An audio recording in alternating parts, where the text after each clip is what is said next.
Bonjour, laissez-moi vous présenter mon tricycle vélo solaire. Ici, au sud du Portugal, en Algarve. Donc ce vélo couché est un Alvedeur A4 qui a été assemblé en 2020, juste avant l'arrêt de la production. En fait, j'ai commencé à l'assembler juste avant le premier confinement. Et comme dans tout malheur, il y a du bon. Le confinement m'a laissé le temps de peaufiner le projet. Donc ce kit est composé de plaques d'aluminium avec je sais pas combien de rivets, il y en a peut-être un millier. Ça fait les mains à assembler tout ça. Et j'ai pris le parti pris de le peindre en blanc. J'aime bien. Bon, en tout cas, ça va bien avec le moulin. Et donc j'ai électrifié le kit de base. De base, en fait, le kit vient avec un pédalier normal. J'ai mis un pédalier à clips comme ça pour gagner en efficacité. Alors, le plateau avant est un 65 dents. Et à l'arrière, il y a 9 vitesses de 11 à 34. Shimano Sora. Et j'ai fait quelques modifications sur la carrosserie, comme en intégrant cette partie pour casser un peu l'effet boîte. J'allais dire boîte à chaussures, mais c'est plutôt. Ça me fait penser à une sorte de chaussure, la version de base. Bon, ça à l'arrière, c'est plutôt pour pas prendre la boue. C'est pas forcément le plus esthétique. J'ai mis donc des réflecteurs à l'arrière et à l'avant. Ça lui donne un joli sourire en coin. Et donc sur la carrosserie, j'ai installé 2 panneaux solaires de 100 watts chacun. C'est des monocristallins. Les panneaux peuvent se courber un petit peu. Là, on voit à l'avant la courbe. Pour plus d'efficacité, celui du haut, je l'ai laissé droit. Mais à une époque, je l'avais mis courbé aussi pour faciliter l'accès. Ça fait qu'on a la tête très proche du panneau. C'est très aérodynamique. Et donc, il y a une remorque aussi qui peut être attelée pour mettre un 3e panneau solaire. Là, actuellement, comme c'est une remorque que j'avais fait moi-même, et c'était pas une bonne idée, j'ai dû la réparer. J'ai dû la ressouder 4 fois. Dans un premier temps, c'est la roue, une des roues qui a cassé. Après, c'était l'axe de la roue. Après, c'était la barre qui permet de l'attacher au vélo qui a cassé. Enfin, en tout cas, il y a un attache remorque pour éventuellement mettre une remorque faite par des constructeurs qui savent effectuer les calculs de charge. Et je sais pas si on voit bien la prise pour alimenter un relais pour les phares et les panneaux solaires. Les phares donc ont à l'avant et à l'arrière les mêmes caractéristiques qu'une voiture. J'ai mis des clignotants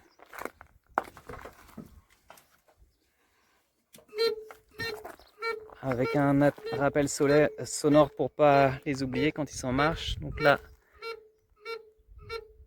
c'est en warning. Clignotant, feu de position.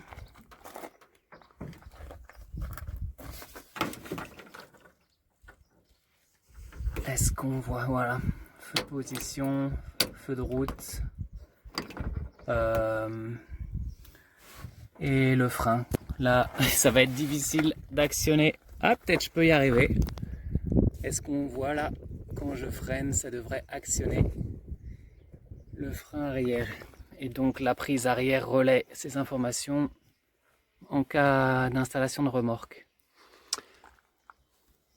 Donc la motorisation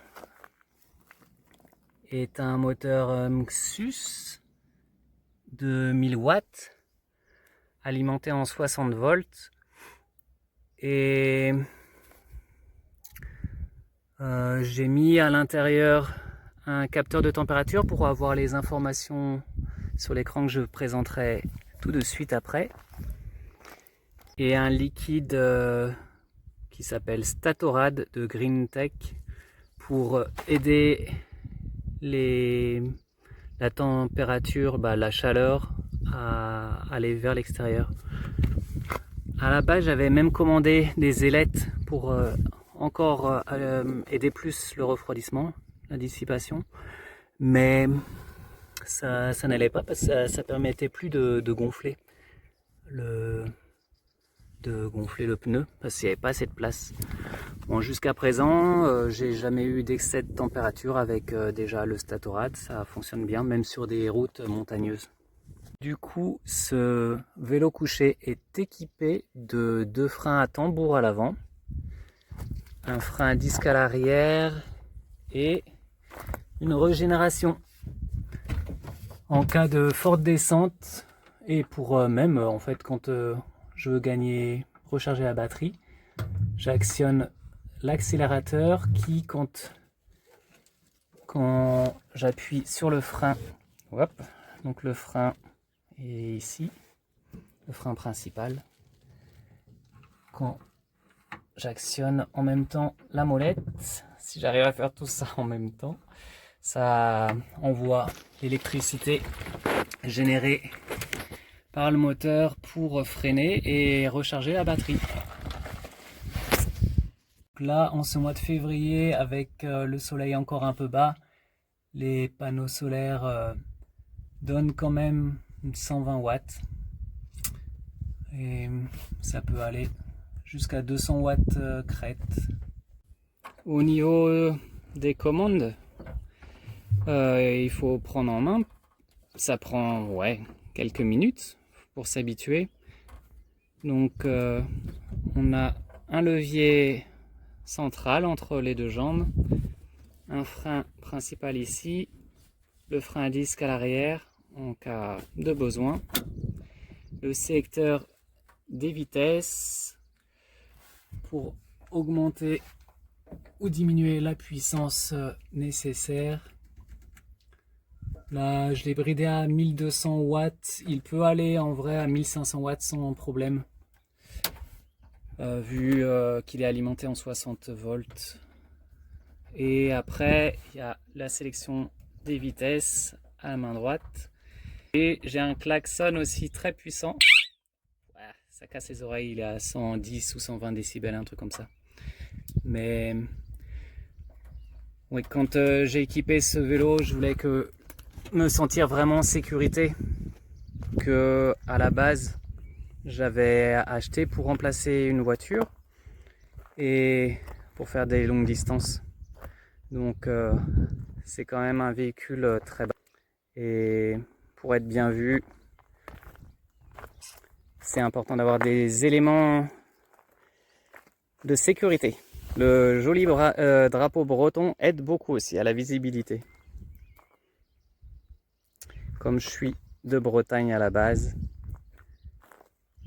Comme Alveder, ça veut dire tout temps en néerlandais, il est censé pouvoir être équipé pour ne pas prendre la pluie. Et là, j'ai pas pris les éléments anti-pluie avec moi, je vous montrerai plus tard. Mais j'ai fabriqué une vitre, là on voit un peu la trace, une vitre en plexi, qui protège bien, une jupe aussi, d'où les fixations là avec des aimants et des petites fixations pour mettre la jupe en place. Et ça combiné avec le toit, on est super à l'abri. Ça c'est agréable parce que j'en ai parcouru des journées pluvieuses. Je vais m'installer dedans pour vous montrer les rétroviseurs et quelques éléments électroniques. Alors l'accès se fait une jambe après l'autre. Personnellement, je mesure 1,78 m. Donc je l'ai fait, je l'ai fait à mes mesures.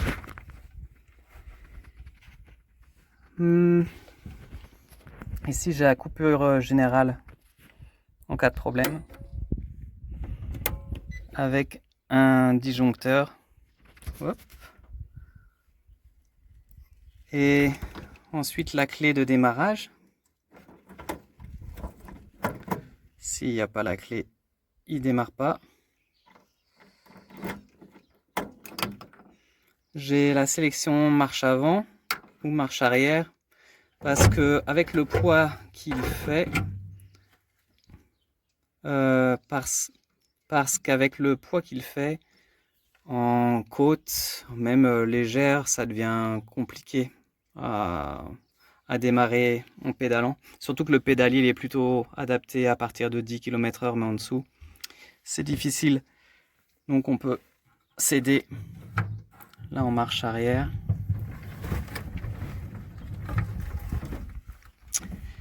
Céder du moteur. Et c'est bien pratique. Ici, j'ai un allumage extinction de l'allume-cigare pour pouvoir recharger le téléphone. Téléphone avec son support central. Et pour pouvoir avoir des informations ou non sur la batterie. Alors, je vais y venir à la batterie. Et d'abord, voici la position de conduite. Le siège est vraiment confortable. Après, il n'y a pas beaucoup de marge au niveau du panneau solaire, là, comme je vous ai dit. Ce que j'aime beaucoup, c'est de pouvoir reposer les bras comme ça et conduire avec le manche juste posé et ça réagit très facilement. Donc, comme on sent les éléments, c'est très agréable. On ira faire un petit tour tout à l'heure si j'arrive à filmer en même temps que je conduis, ce qui ne va pas être gagné. Cet écran est un cycle analyste de GreenTech alimenté par un Phase Runner de GreenTech aussi. Et c'est une version spéciale solaire. Il y a énormément d'informations. Le Phase Runner peut configurer énormément de paramètres sur ordinateur, sur la courbe d'accélération du moteur, sur la puissance. On peut vraiment peaufiner tout. Ça m'a pris pas mal de temps à comprendre comment faire, notamment parce que j'ai un ordinateur sous Linux et que c'était compliqué d'arriver à brancher l'USB sur Linux. Mais une fois configuré, c'est top, on peut régler comme on veut. Je pense j'ai décidé d'avoir une accélération douce pour pas que la roue arrière dérape. Parce que malgré qu'en poids total on est à 45 kg, le moteur est puissant. Et donc dans les paramètres du moteur qui sont visibles depuis cet écran, il y a donc le wattage instantané solaire, l'état de la batterie. Là j'ai choisi de mettre par élément de batterie plutôt que voltage ou pourcentage total, mais ça on peut le choisir. La vitesse, le nombre de watts délivrés par le moteur, ça c'est les informations de base que j'ai, qui peuvent être toutes paramétrées. Après, on a des statistiques sur chaque voyage. On peut savoir la consommation la production solaire, le pourcentage de régénération utilisé, le temps d'utilisation et la vitesse maximale. Attends, je vais revoir ça. Là, il y a un petit bug, je crois. 654 km/h. Oui, effectivement. Cette machine est puissante. Non, en vrai, j'ai bridé électroniquement à 45 km/h la vitesse disponible, parce que au-delà, je trouve que ça peut être dangereux. C'est quand même un tricycle, et en cas d'arrivée rapidement dans un virage, très rapidement, il peut virer. Donc à partir de 45 km/h, la régénération se met en place et donc freine pour pas aller plus vite. Bon, le moteur permettrait d'aller beaucoup plus vite, mais en l'occurrence, premièrement, c'est pas légal et c'était pas mon but. En parlant de légalité, si je reste appuyé sur le bouton de gauche et que je sélectionne le bouton de droite, en même temps, je peux sélectionner 3 modes paramétrables. Là, le premier mode, j'ai mis speed pour ne pas avoir... j'ai mon bridage à 45 km/h, mais sinon, j'ai pas de bridage en puissance. J'ai l'égal pour avoir le moteur bridé à 250 watts et une vitesse limitée à 25 km/h. Et le troisième mode, économie, où la courbe de moteur est différente, la puissance délivrée est différente pour faire de longues distances ou quand on n'a plus vraiment beaucoup de batterie. Parlons de batterie, je vais vous montrer les batteries que j'ai fabriquées. J'étais bloqué sur la vitesse, j'avais oublié de vous montrer la température max aujourd'hui. C'est pas les bien haut, la température actuelle du moteur.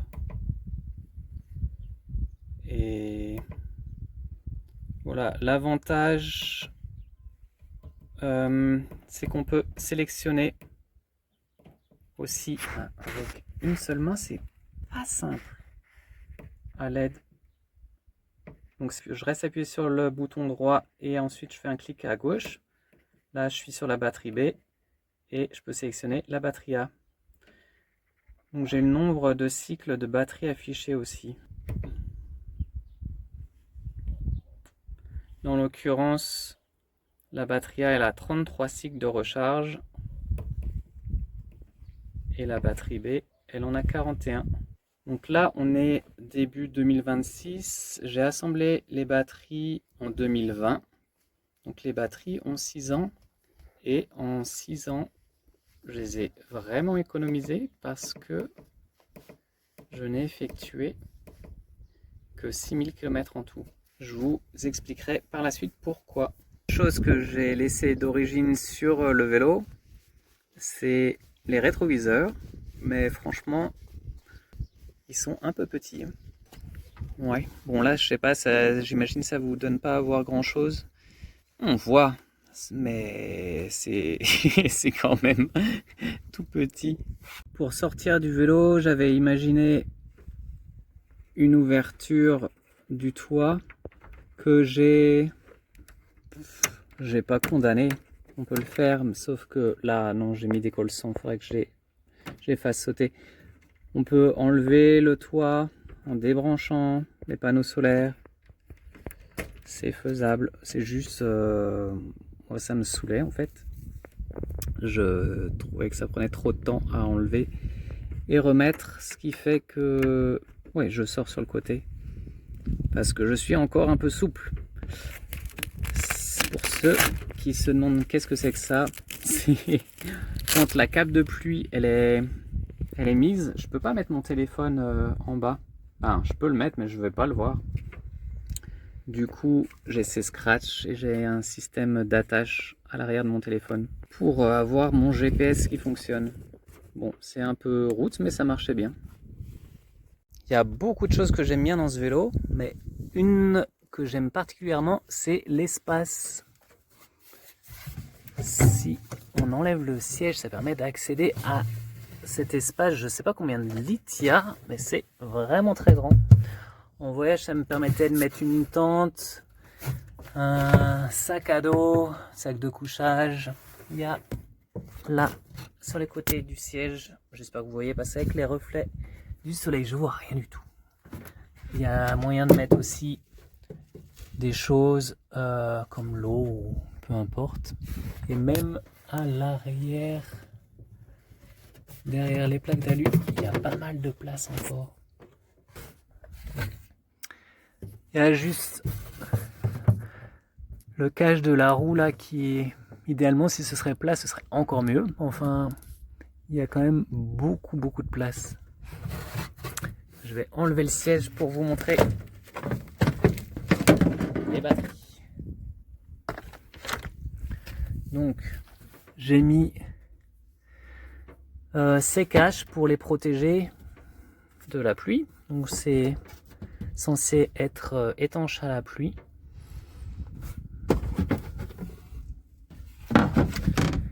Là, c'est une partie de l'électronique. C'est un peu le bordel, hein. Chaque cellule fait 2,8 ampères-heure. C'est des cellules LG. Et il y en a 96. Donc j'en ai 6 par je sais plus combien.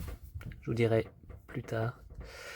Donc ces batteries, elles ont 2 capteurs de température. Un serait suffi, mais enfin en l'occurrence quand je l'ai acheté, ils vendaient ça avec 2.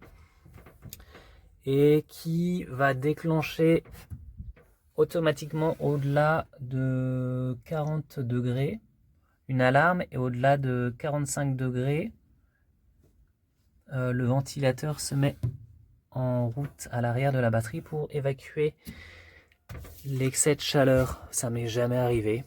Comme les batteries lithium-ion, ça aime pas beaucoup la chaleur. C'était une sécurité supplémentaire. Donc là, ces petites cales enlevées, on peut mieux voir un peu le bazar d'électronique avec des fusibles pour les différents éléments. Je crois que comme je suis électricien, je suis un peu parano de la sécurité. J'en ai mis partout. Ça, c'est un fusible pour la batterie. Donc les différents fusibles là. Là, j'en ai un. Je me rappelle même plus pourquoi c'est ce fusible. Donc je vais vous montrer sur l'autre batterie les connectiques. Parce que celle-là, elle est en train de charger. Du coup, je ne vais pas la débrancher. Donc les batteries sont amovibles. Là, j'ai connectique pour recharger. Donc recharger, délivrer la puissance. Et le capteur de température. Bon, ça fait un peu peur tous ces câbles comme ça, mais on s'y habitue. Et il y a une super poignée pour pouvoir l'attraper. Là, on va mieux voir le ventilateur si je la pose comme ça. Voilà. Je ne sais pas s'il marche parce que ça n'a jamais été jusqu'à déclencher le ventilateur. Non, je sais que ça marche parce que je l'avais testé avant. Et comme ça, on voit mieux le Phase Runner. Franchement, c'est quand même canon cette machine, hein. Ça marche super bien. Et c'est hyper compact. Le MPPT des panneaux solaires. Donc les 3 panneaux solaires, je sais pas si j'ai déjà dit, ils sont en parallèle. Ce qui fait que s'il y en a un qui prend l'ombre, les 2 autres, ou l'autre produit encore. Ça, c'est l'interrupteur pour charger ou pas la batterie à partir des panneaux solaires. Et les connectiques. Donc pour le moment, c'est la batterie de droite qui est alimentée. Il me suffirait de débrancher ces connectiques et de brancher les autres avec aussi le capteur de température pour changer de batterie. On est sur la batterie de gauche qui s'appelle A alimentée, et pour que l'engin prenne en compte les cycles de charge, il faut resetter le trip Et à chaque fois qu'on fait un reset du kilométrage quotidien, ça compte un cycle de recharge de la batterie. Bon, là j'ai fait pour vous le montrer. En l'occurrence, j'ai laissé la batterie à sa valeur de repos pour pas qu'elle s'abîme. Donc pas une recharge complète.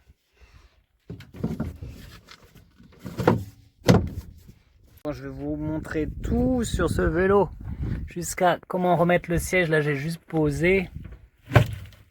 Et hop, on appuie un peu dessus. Et ça le clipse. Et à l'arrière.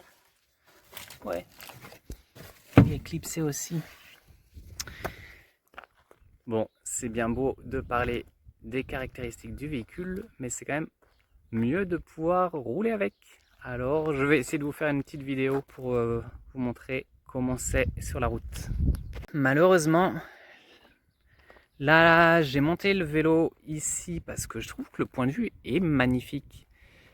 Mais je vais pas pouvoir commencer la route dès à présent. Parce qu'au bout de quelques mètres, avec les grosses pluies qu'on a eues les semaines dernières, le chemin a été complètement détérioré. Alors je vous retrouve sur l'asphalte. Allez, c'est parti!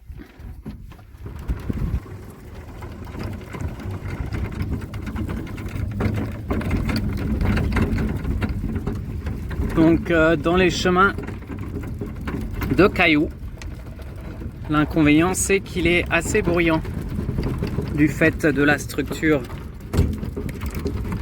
Wapa!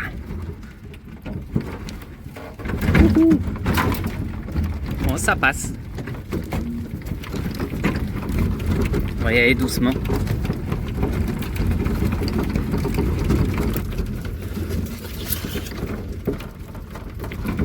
Mais là, ça a creusé quand même.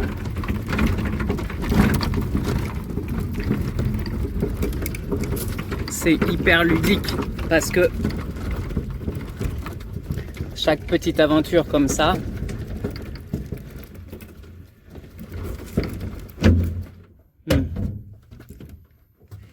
ouais, mais là ça va pas passer.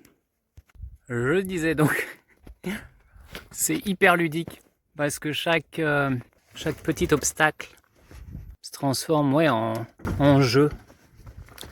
Là, en l'occurrence, je pense pas que ça passe.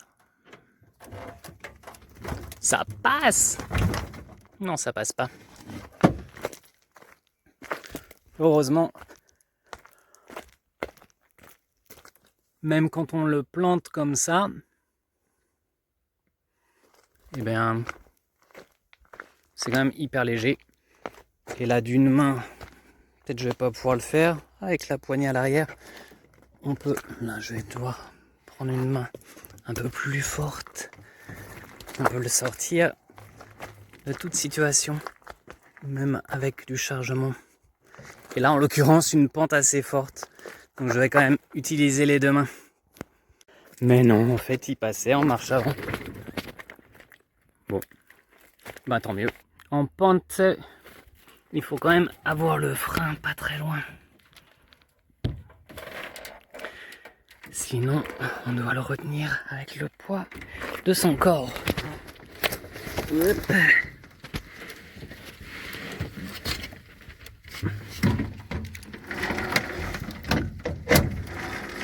Ce que j'aime avec ce vélo, c'est qu'on a l'impression d'être dans Mario Kart.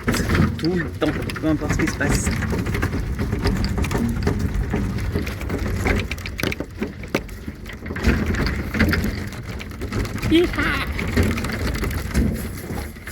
Bon, après,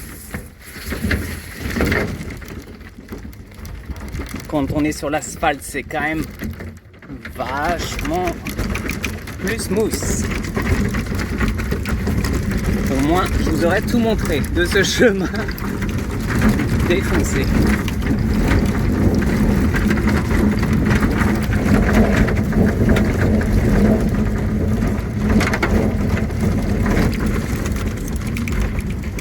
Et nous voilà de retour sur la route.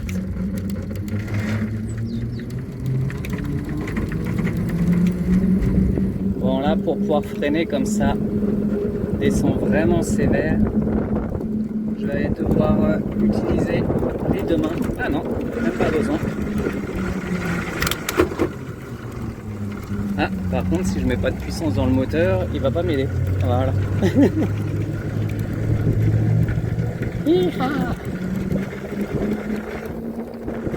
Bon, j'apprends à conduire avec une seule main.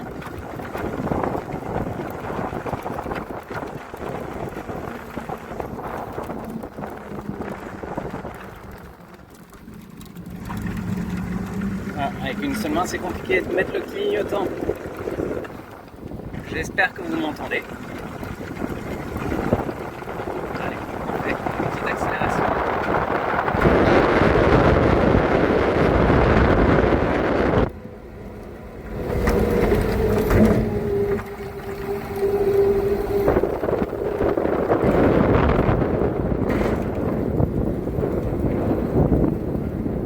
Et là, il y a un stop.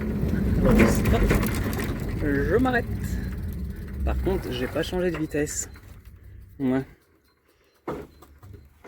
Donc je vais redémarrer en mode électronique quand la voiture va être passée.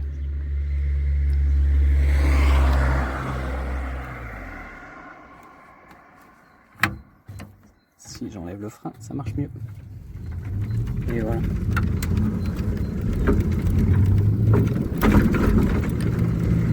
C'est reparti. Ah oui, ici ça descend bien aussi. Grosse accélération.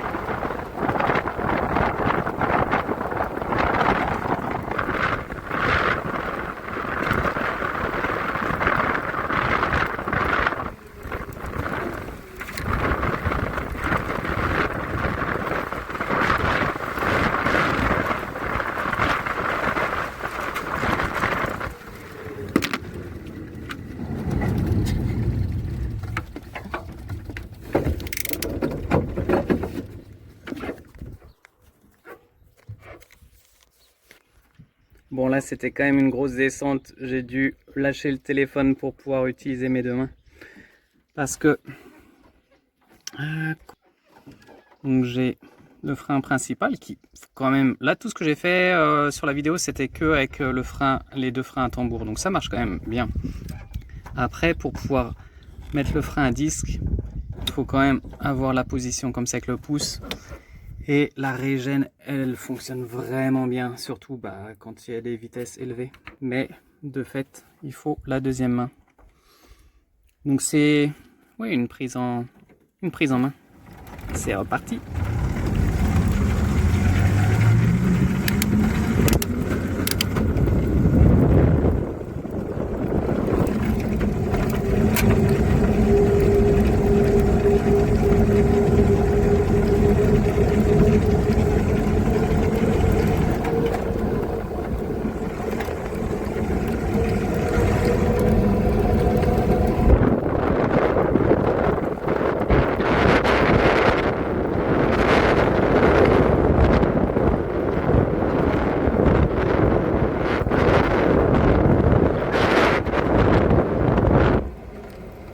Là on est à 45 km/h et il commence à freiner sévère. Et quand il revient à 40 km/h, il s'arrête. Ici, je lui donne un peu de vitesse. Il gère automatiquement la puissance allouée au frein. Et ça, c'est quand même vachement pratique et sécurisant. Voilà.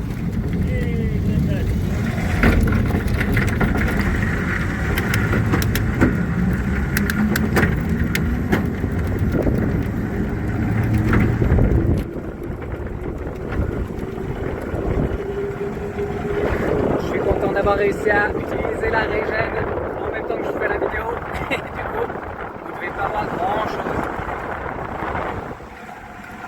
Un paramètre qu'on peut voir sur l'écran qui est bien pratique pour les longues distances, c'est j'avais paramétré à je crois que c'était 80 tours de pédale par minute la puissance idéal et du coup il adapte la puissance disponible pour j'arrive à ce régime.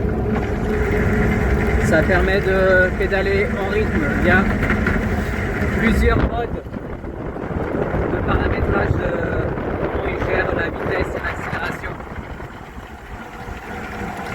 Il y a beaucoup de paramètres, ça prend quand même du temps à prendre en main. Bon alors là j'imagine qu'avec la vidéo à plein vent comme ça, on va avoir du mal à m'entendre. Mais globalement sur des routes asphaltées, le principal bruit vient de la chaîne. Et on n'a pas de bruit de carrosserie. Les bruits de carrosserie viennent dans les caillasses.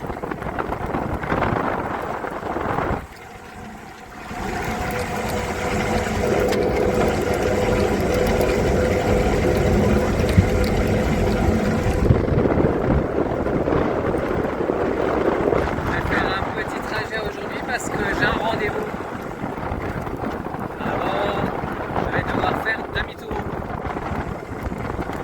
Et on se retrouve donc pour que je vous présente les éléments de pluie que je vais installer rapidement sur le vélo. Le clignotant. Ah, non, ça c'est le clignotant. J'ai oublié de vous dire, mais j'ai un petit rappel lumineux aussi. Avec tout ça, si j'oublie que j'ai mis un clignotant, franchement, c'est que je suis souris aveugle. Allez, à tout à l'heure. Donc nous revoici au niveau de son lieu de stockage pour vous montrer l'option pluie. Ah, quand je roulais, il y avait l'indication des panneaux solaires qui indiquait une puissance négative. Je ne sais pas si vous l'avez remarqué, c'est que c'est négative, moins 1 watt ou 0 watt. C'est que j'avais pas rallumé la liaison avec les panneaux solaires. Du coup, dans ces cas-là, forcément, il ne charge pas. Mais on peut avoir à la fois donc le mode génération, moteur, régénération, à la fois, alternativement. Et les panneaux solaires qui chargent en même temps. C'est pour ça qu'il y a deux connexions au niveau des batteries. Donc voici le pare-brise qui est sale, c'est dégueulasse, j'ai pas du tout nettoyé. Donc je pense que je verrai pas grand chose. Et à installer ça se scratch juste comme ça et étonnamment ça tient. J'ai jamais eu de problème jusqu'ici, il s'est jamais décroché. Heureusement d'ailleurs. Donc là, vous pouvez voir qu'il y a un petit gap, un petit jour, et c'est pour ça qu'il y a, entre autres, la cape de pluie qui arrive. Bon, elle est artisanale, hein. C'est du fait main, et ça marche bien. Les matériaux sont de bonne qualité. Du coup, ça se clipse comme ça. Normalement, je commence plutôt par l'avant, au centre. Est-ce que je vais arriver à vous montrer ça?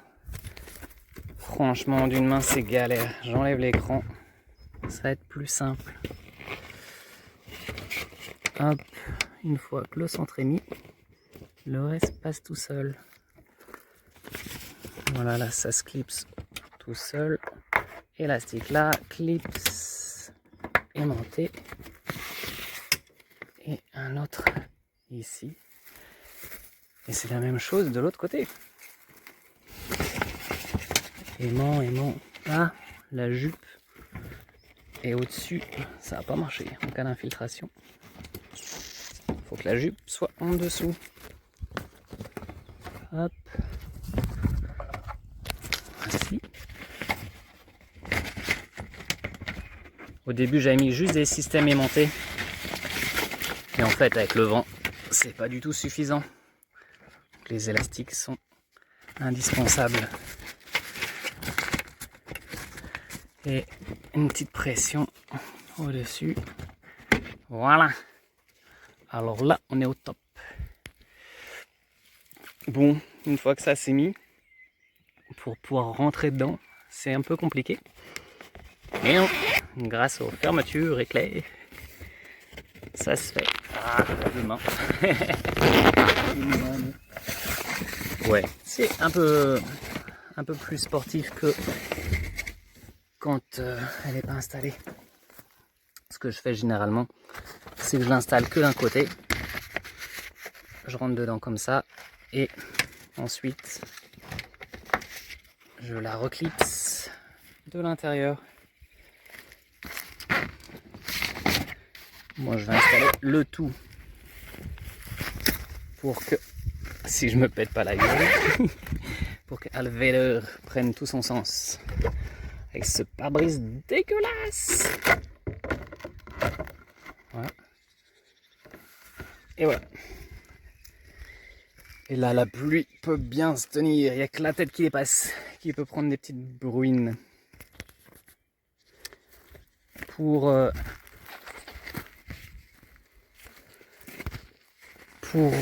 le cacher des yeux des personnes qui voudraient y jeter un œil. Il y a cette petite cape. Hop, là, j'ai pas très bien mis. Voilà, pour la nuit. Et voilà, c'est complètement protégé. Parce que ce vélo attire quand même. C'est un avantage et un inconvénient à la fois parce que c'est trop bien de faire coucou à tous les gens qui passent, c'est hyper agréable. Il y a plein de gens qui disent super, super. Et bah, ça fait plaisir, c'est toujours agréable. Et à la fois quand on est garé, il y a pas mal de curieux aussi.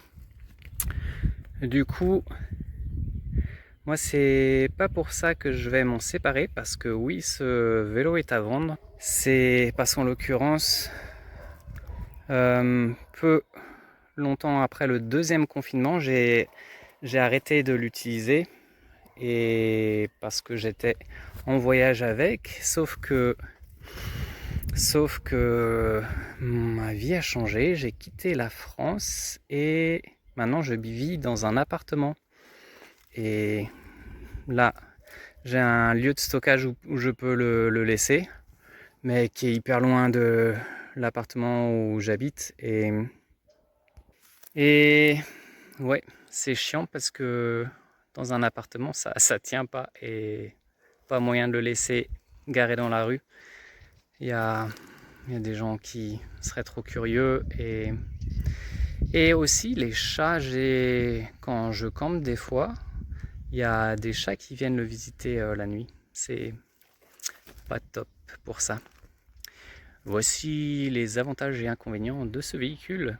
Bon, pour vous faire un tour exhaustif de ce véhicule, je vais quand même vous montrer l'objet rajouté qu'à la base construction et qui maintenant a plus de roues.